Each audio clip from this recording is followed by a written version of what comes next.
แล้วมันจะได้เข้าห้อง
ไอ้กูดพ่อบ้านแต่งหน้าไฟทีอะไรดีอ่ะวันนี้สีทันโดนทอดแกงสีใช้กรอนทอดกายเปลี่ยนเสียงล้มบ่าวไทยกล้ามองสู่ทางฟ้าเบาถึงควนมังคำผู้เดินทางสวยงามสีทันโดนทอดตาเล่ไตทอง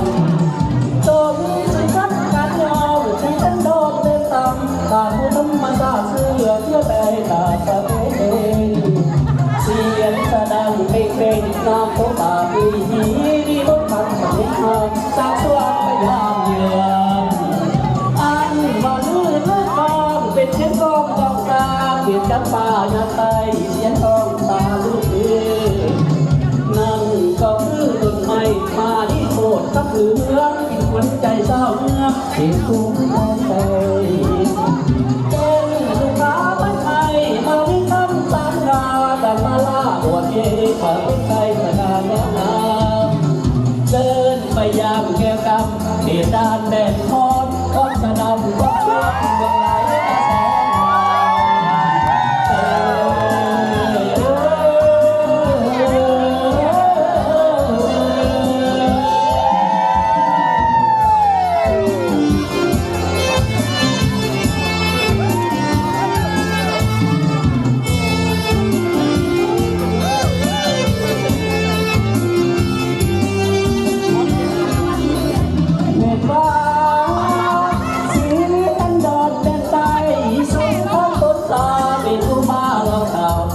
ด้วยทรัพย์สินอันว่าอยากกินข้าวก็ยังไม่ทำหน้าอยากปาด้วยหัวเอื้อว่าแหลลงน้ำเจ้าทำได้คอยเป็นเพื่อนยอดรถปากป้องหยวดอยู่ยิ้มใส่ลืมออกได้ดีสาวพามุ่นก็ได้ถือโต่งไหลมองยิ้มปากตองปากค้อนปากเอิญผู้เสีย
ไฟ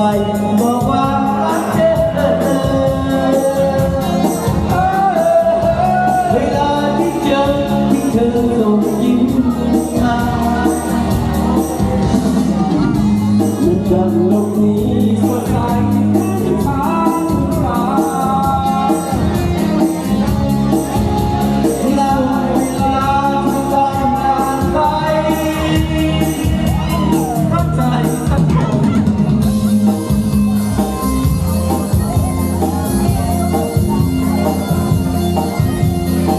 โอ้ยผู้งามเนาะผู้บ่าวผู้สาวจอนของเจ้าแม่เนาะบอกกันบอกว่ารักเธอ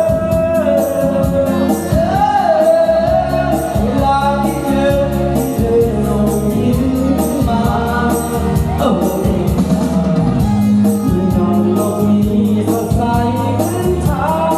ตา ในช่วงเวลาที่ต้องการอะไรเข้าใจสักคนเธอมีใจจะบอกกันสักหน่อยจะให้สักคอยเธออย่างนี้เลยให้คอยนานๆมันหัวลานึกไว้ยิ่งเธอทำเฉยฉันเองจะบ้าตายโอ้ยอย่าเข้ามาจนเข้าไปเพราะว่ารักเธอเวลาที่เธอส่งยิ้มมามันทำโลกนี้สดใสเป็นทางตา ในช่วงเวลาที่ต้องการหายใจ